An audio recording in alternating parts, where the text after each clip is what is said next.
Good evening and welcome to Scotland at 7. My name is Ben Francis, and in tonight's show we'll be covering stories from all over Europe, from the looming collapse of France's new government to anticipation towards the new Scottish budget, which will be announced tomorrow in Parliament. But as per usual, we'll start off the show with an update on the Ukraine war on day 1014 of the conflict. Diplomats have told journalists that NATO is highly unlikely to agree to Ukraine's call for a membership invitation at the meeting on Tuesday. Quote, "It will take weeks and months to get consensus," a senior NATO diplomat is reported to have said. "I don't see that happening tomorrow. I would be very surprised." US Secretary of State Antony Blinken will be in Brussels today and Wednesday for the probably last high-level NATO foreign ministers meeting before Donald Trump takes over from Joe Biden as President of America. In a letter to his NATO counterparts ahead of the meeting, Ukrainian Foreign Minister Andriy Sybiha said an invitation would remove one of Russia's main arguments for waging its war, namely preventing Ukraine from joining NATO. Ukraine's President Volodymyr Zelensky has stated pushing in recent days for the free part of Ukraine to be placed under the, quote, NATO umbrella to end the fighting, saying he would then seek the return of Russian-occupied territories through diplomatic means. UK Prime Minister Sir Keir Starmer said on Monday that stepping up the fight for Ukraine was essential to put it in the strongest position for peace talks, as he conceded in the clearest terms that there could be a negotiated end to the war.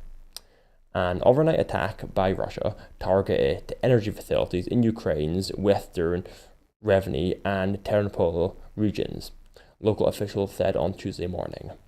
The head of Ternopil region's defense headquarters, Cherny Nadal, said a drone struck an energy facility, leaving part of the city without power.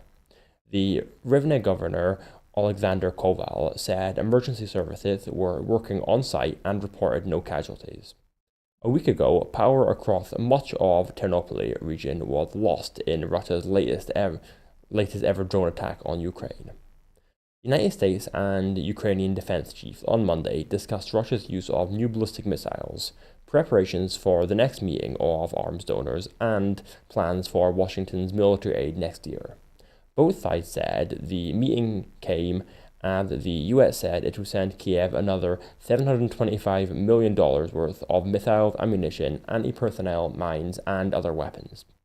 Ukrainian Defense Minister Rustem Umerov said the call also focused on, quote, strategic planning for 2025, particularly regarding the supply of weapons, equipment, and equipping all of our units. Umerov said he and the US Defense Secretary Lloyd Austin discussed preparations for an upcoming meeting of the Ramstein Group, an alliance of NATO and European Union countries that have supported Kiev. A Ukrainian military spokesperson told Radio Free Europe, Radio Liberty, that Russia has fired at least 60 North Korean supplied ballistic missiles during the war. Germany's Foreign Minister Annalena Baerbock warned that Beijing's support for Moscow would impact ties and instead urged China to help end the war in Ukraine. Swiss parliamentarians voted on Monday to significantly restrict access to a special temporary protection status granted to Ukraine's since Russia's full-scale invasion. The lower house accepted with 96 votes in favor and 87 opposed. A motion from the hard-right Swiss People's Party, SVP, tightening the requirements for Ukrainians seeking special protection in Switzerland, after a similar vote by the upper house earlier this year. The Swiss government opposed the motions and has said that it will not lift the status until there is lasting stability in Ukraine, and that it is not expected to remain in place until at least March 2026. And now moving on to the Middle East with our latest update. At least 44,466 Palestinians have been killed and over 105,000 wounded in Gaza since the 7th of October in 2023. According to a statement from the Gaza Health Authority. In Lebanon, at least 3,961 people have been killed and over 16,000 wounded in Israeli attacks since the war on Gaza began. Israeli military strikes have killed at least 12 Palestinians across the Gaza Strip so far today, most of them in the town of Beit Leha. The Israeli army issued evacuation orders to residents in the northern districts of Khan Yunis. It said civilians should move to, quote, the humanitarian zone. Palestinians and US officials say there are no safe areas in Gaza, where most of the population of 2.3 million has already been internally displaced multiple times. Palestinian news agency Wafa reports that 3 of the victims in Beit Lahia were members of the al-Masri family, killed, quote, while they were going to inspect their homes. Israel's defense minister Israel Katz has threatened that if the ceasefire in Lebanon collapses, Israel's forces will, quote, no longer differentiate between Lebanon and Hezbollah. Katz, who was visiting the north of Israel, threatened, quote, if we return to war, we will act strongly, we will go deeper, and the most important thing that they need to know that there will no longer be an exemption for the state of Lebanon. Lebanon's national news agency has reported that the caretaker Prime Minister Najib Mikati has held a series of diplomatic meetings today in which he stressed the priority of establishing the situation for the return of the displaced to their towns and regions and expanding the army's deployment in South Lebanon. Israel's military has reiterated its order prohibiting Lebanese civilians from returning to their homes in dozens of villages in the south of the country. Meanwhile, in Syria, insurgents fighting forces loyal to President Assad have launched attacks in the central province of Hama, threatening to cut off government troops from the key routes linking the capital Damascus with the rebel-held city of Aleppo. The army was engaged in, quote, violent confrontations with armed groups in Hama, the Syrian state news agency Sana reported.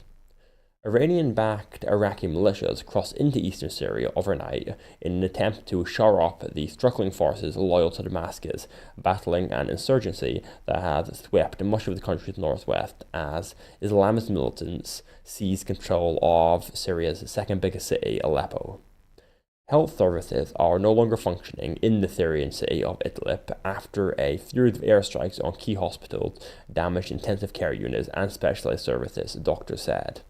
At least 2 intensive care patients have died because of power and oxygen shortages caused by the airstrikes, according to the rescue group White Helmets, and hospitals have had to evacuate patients or move them into basements. On to the next story in Scottish news. First Minister said the Scottish budget will deliver progress on people's priorities. First Minister John Sweeney has said that the Scottish Government has listened carefully to the people of Scotland and will take action to deliver on their priorities in the upcoming Scottish budget. Speaking ahead of a visit to Vintage Vibes in Edinburgh, an organisation working to support older people by tackling social isolation and loneliness through the project they deliver. The First Minister highlighted a £41 million package of Scottish Government support this winter. This includes the introduction of new payments next winter that will benefit all pensioners, including a £100 payment only available in Scotland. The First Minister said, quote, this week we will publish a budget which delivers progress for Scotland by Scotland, laying the foundations for our long-term success. We have engaged constructively with organisations and businesses across the country and have listened carefully to the priorities of the people of Scotland. And this is a budget that will deliver those priorities. That is why this is a budget not just for Scotland, but by Scotland, with the things people care about most at the heart of this budget. People across the country were saying loudly and clearly that the UK government's abandonment of older people on the winter fuel payment was unacceptable. We listened, and my budget will take action to fix the problem in Scotland by delivering a £41 million package of support this winter and universal pension age winter heating payments from next year. Unlike the quote, unlike the UK government, we will deliver a Scottish budget that puts the people of Scotland first, reflecting my determination to deliver on the priorities of the people of Scotland. Quote, it will be a budget for delivery, showing we have heard the issues people have accessing public services and taking action to address the problems.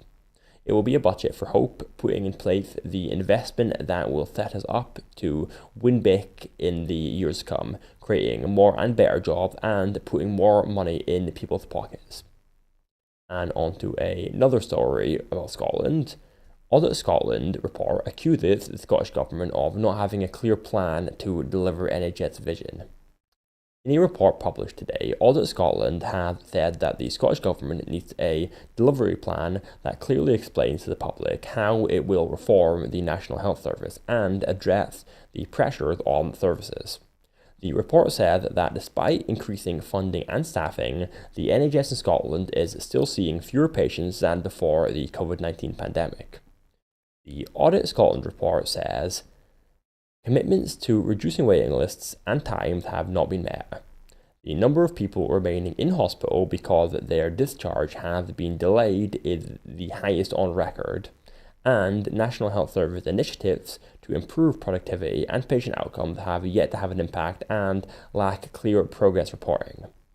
Health accounts for about 40% of the Scottish Government's budget. Funding grew again in 2023-2024, but has mostly been used to cover pay commitments and inflation. Costs are forecast to continue rising, and making savings remains challenging. Work to build new healthcare facilities also remains paused. The Scottish Government's restated vision for health and social care is not clear on how these operational pressures on the NHS will be addressed or how reform will be prioritised. It needs to work with NHS staff, partners and the public to set out a clear delivery plan and make tough decisions about how it may change or potentially even stop some NHS services. Despite the reported failings in the Audit Scotland report, the Scottish National Health Service is the best performing national health service in the United Kingdom and is making improvements in reaching its targets. The Scottish Government Health Secretary Neil Gray said the pandemic had caused backlogs, which meant that people were arriving in hospital with more progressed and complex issues. Mr. Gray said, quote, significant activity to combat this was underway with a £30 million investment. Mr. Gray went on to say, quote, this will see around 12,000 additional new outpatient appointments, around 12,000 additional inpatient.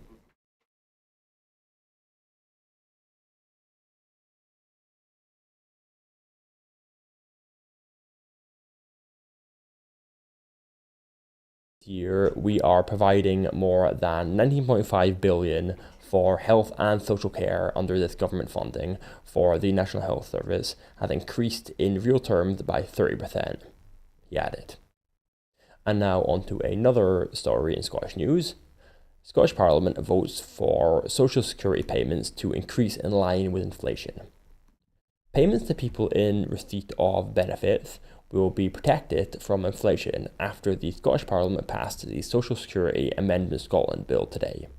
The new Act places a legal obligation on Scottish ministers to annually increase all benefits delivered under the Social Security Scotland Act 2018 in line with inflation.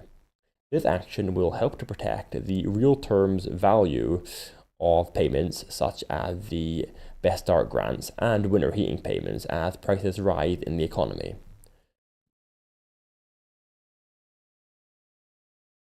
The legislation will also enhance the rights of Social Security Scotland clients in a number of ways. First, a right to late redeterminations and appeals in exceptional circumstances, the right to withdraw a request for redetermination, the right to challenge a decision that someone is liable in a situation where an overpayment has been made, and it will also continue to enhance the design of the system, maximizing choice for those who use it while delivering good value for money. Social Justice Secretary Shirley Ann Somerville said, quote, this legislation will protect people in receipt of benefits at a time when many are feeling the pressure due to the cost of living crisis. Quote, "It is part of our commitment to continually improve the Scottish social security system in ways which put the needs of those who require assistance first." Quote, "The law will help make the social security system more effective and efficient, contributing to our mission to tackle poverty and protect people from harm." Quote, "The measures it contains advance equality and non-discrimination and ensure the system is efficient and delivers value for money." Now on to our next story. Cross-party amendment to protect public services from national insurance tax hike voted down in the House of Commons. The Scottish National Party said that the UK budget's national insurance tax hike was not only ill thought out, but that Scotland was clearly an afterthought for the UK Labour government. The SNP have put forward a cross-party amendment alongside Plaid Cymru ahead of today's second reading of the National Insurance Bill, which calls on Labour to reverse the national insurance increase hike on public services, charities and small businesses. Scotland faces more than £2 billion in higher taxes next year as a direct result of the UK government's budget. The cost to Scotland's public services of the tax hike is estimated to be around £750 million, including childcare settings and care providers. The remainder of the increase in employers' national insurance quotations will be borne by businesses across Scotland, with the OBR warning earlier this week that the estimated average £800 cost per employee will likely be passed on to workers with lower wages. The UK government has offered only £300 million to supposedly cover the cost of its own tax hike on public services. We will bring you the result of the vote on the amendment as soon as it comes, and it came now and the amendment was voted down, with the government voting against the amendment. SNP Westminster Economy spokesperson Dave Dukin said that, quote, 2 months on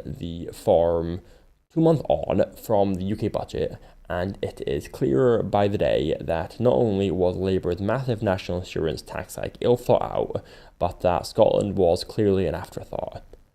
Quote, "In Scotland and across these islands, anger is growing and pressure is building for Labour to think again with public services, charities and small businesses, simply unable to bear the brunt of this massive tax hike. For a party that promised change, what Labour ended up delivering in the first budget was a lower growth for our businesses and lower wages for workers. Quote, rather than asking those with the broadest shoulders to contribute more, Labour are instead trying to balance their budget on the backs of charities and public services like the NHS. For Scottish Labour MPs who backed cutting the winter fuel payment for 900,000 pensioners, this is another test. Will they keep blindly backing Starmer or join with the SNP in protecting Scottish services and businesses? And now on to another UK story. UK food exports to the European Union have fallen £3 billion a year since Brexit. Exports of food from the UK to the EU have dropped by nearly £3 billion a year since Brexit, the Centre of Inclusive Trade Policy, CITP, think tank has said, with new physical and documentary checks at the border complicating trade. A report by CITP has found that the export of UK food and agricultural products to the European Union has fell by more than 16% on average across the 3 years since Britain left the single market, when compared with the 3 years before the exit. The drop equates to around £2.8 billion fewer exports a year travelling to the bloc from the UK. The report said while the fall coincided with events such as the fallout from the COVID pandemic and Russia's invasion of Ukraine, trade flows between the UK and the EU, particularly the export of UK goods, had showed no sign of returning to previous levels. Campaigners and industry groups have urged Keir Starmer to push ahead with Labour's manifesto promise of securing a veterinary deal known as SPS agreement with the EU to remove barriers to trade. The UK officially left the single market on the 1st of January 2021 and became regarded as a, quote, third country. The bloc immediately brought in new border checks for agri-food products travelling from Britain, including health certificates, as well as physical checks at the border. After 3 years of delays, the UK government brought in reciprocal measures for plant and animal goods imports in January, and physical checks were introduced in April. The move was largely to limit importing plant and animal diseases in the United Kingdom. However, the CITP report said many industry organisations found the new certification and associated regulatory measures for imports and exports were proving to be a, quote, major obstacle for growth and a source of significant extra costs. The Labour government promised closer alignment with the European Union in its election manifesto. However, there has so far not been any progress on this front. The paper also found that since Brexit, the European Union and UK have diverged in a number of areas, and the EU had introduced stricter standards in areas around pesticides, veterinary drugs, and packaging rules, while the UK has tighter rules on animal welfare. The CITP said that free movement of goods would be achieved through the harmonisation of regulatory requirements, and that the divergence had led to even more border barriers, which was hitting trade flows.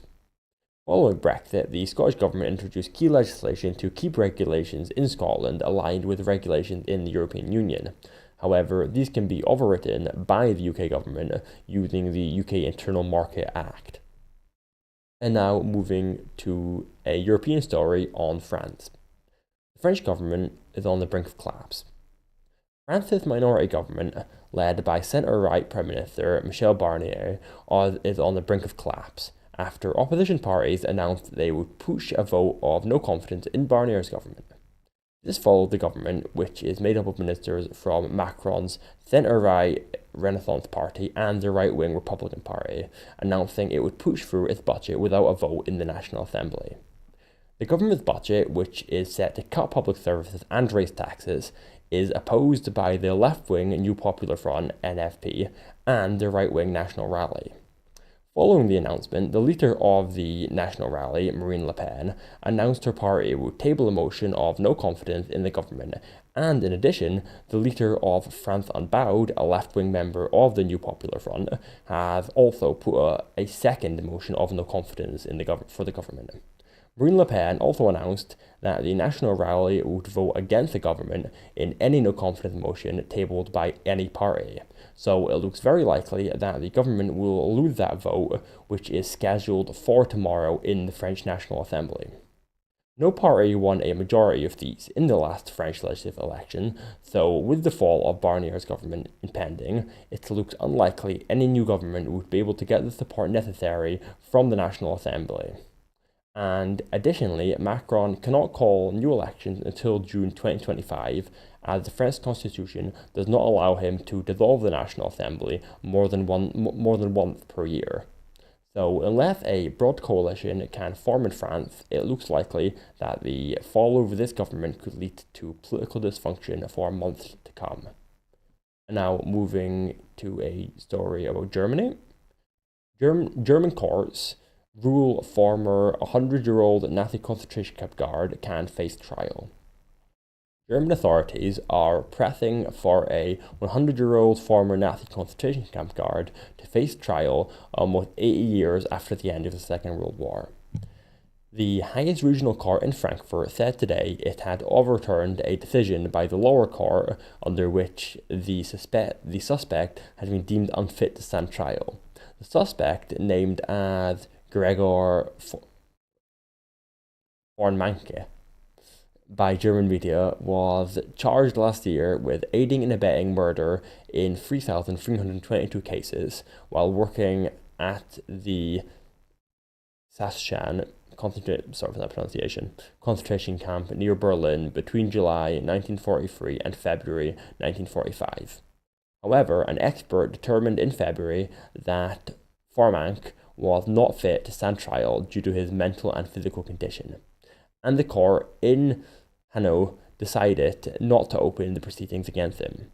Today, a Frankfurt court found that the expert's decision had not been based on, quote, sufficient facts. It said, quote, the expert himself stated that it was not possible to interview the defendant and that the opportunity for extensive psychiatric testing was not available.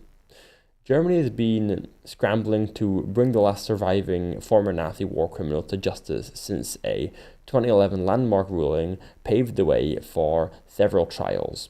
One former Nazi camp guard, John Demjanjuk, was convicted in 2011 on the basis that he served as part of Hitler's killing machine, even though there was no proof he had directly killed anyone.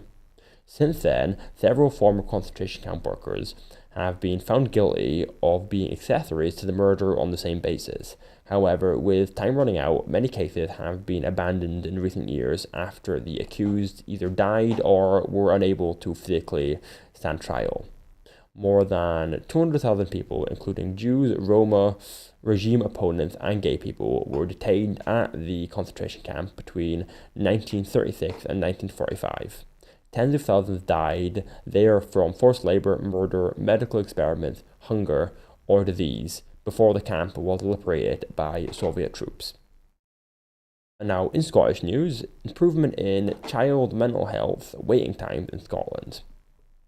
The Scottish Government has said that almost 90% of children and young people accessing mental health services start treatment within 18 weeks of referral from July to September, the best performance since a national target was introduced a decade ago. The latest public health statistics show 89% of those who were assessed as suitable for child and adolescent mental health services were seen within 18 weeks. The Scottish Government target is 90%. The figure is up 5 percentage points on the previous quarter and 13.5% percentage points on the same quarter of the previous year. Mental Wellbeing Minister Marie Todd said, quote, we are working hard to ensure that everybody gets the support they need when they need it. So the continued improvement in CAMHS waiting times is very welcome. These positive figures are a testament to the dedication of the staff who work so hard to help the children and young people they care for. While the national standard applies only to each quarter, it is also encouraging that the highest ever monthly performance, 91.3%, was recorded in September. Quote, however, we know that there is still more to do, which is why we have prioritised local authorities with more than £65 million since 2020 to develop and deliver community-based mental health support for children, young people and their families. We have also invested £16 million a year to work towards ensuring every secondary school in Scotland has access to school counselling services. And moving to our last story of the night, Dr. Peter MacKay has been appointed as Scotland's new Macker. First Minister John Sweeney has announced Scotland's next Macker will be Dr. Peter MacKay. The role of Macker involves taking a leadership role in promoting poetry nationally, as well as producing work relating to significant national events. Dr. MacKay was appointed by the First Minister on the recommendation of an expert panel representing Scotland's literary sector. He has chosen to serve for a 3-year term. Dr. MacKay is the 5th person to hold the role since it was established by the Scottish Parliament in 2004, following the footsteps of Kathleen Jamie, Jackie Mackay, Liz Lochhead, and Edwin Morgan. First Minister John Sweeney said, quote, I am very pleased that Scotland's new Macker is Gaelic-speaking poet Peter MacKay. Peter published his first collection, Gu Luar Galore, in 2015. Since then, he has attracted a wide audience and many accolades through his originality, playfulness, and willingness to take risks with language.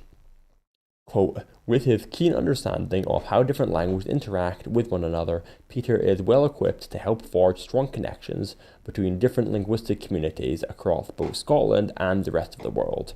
Quote, I have no doubt that his passion and dynamism will allow him to excel at helping to promote both poetry and our wider cultural heritage. Dr. McKay said, quote, "It is an honour and a pleasure to be appointed as Scotland's new Macar. I'm very grateful to the panel for their faith in me and to the First Minister for his support, and especially his enthusiasm about a Gaelic poet taking on this role. Quote, I have grown up reading the work of and learning from the previous holders of this post, and it is a privilege to follow in their footsteps.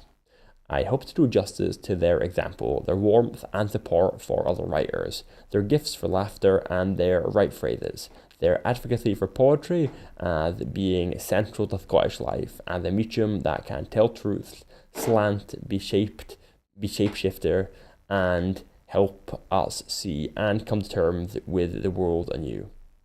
Quote, I love that Scotland had a Macar, not a poet laureate. The act of making is central to the role, and that the title is in Scots adds a particular distinctive grounding. Part of my task, as I see it, is to encourage people to make things in all the different languages of Scotland, the dozens of languages spoken in this country, to see what kinds of conversations, games, debates can be sparked between them. I can't wait. So just before I go, I want to remind you that at Broadcasting Scotland, we depend on the generosity of our supporters. So to everyone who has donated and to everyone who has signed up to make a regular monthly payment, thank you very much. We set our current fundraising target in April, hoping to reach £36,000 by the end of the year. It's the beginning of December and we've only raised 18,000, just over half of our target. However, to pay our bills and survive, we need to raise at least 12,000 more urgently. We faced costs of over £4,000 every month, but only received donations of around 2,500. We need more regular subscribers, but we need to clear our debt as well. We are at crisis point and really need to increase our donations to be able to pay our bills and survive. Our programs will always be free to view. However, if you can afford just £5 a month, please consider becoming a Broadcasting Scotland supporter and please donate whatever you can afford. Thank you and goodbye.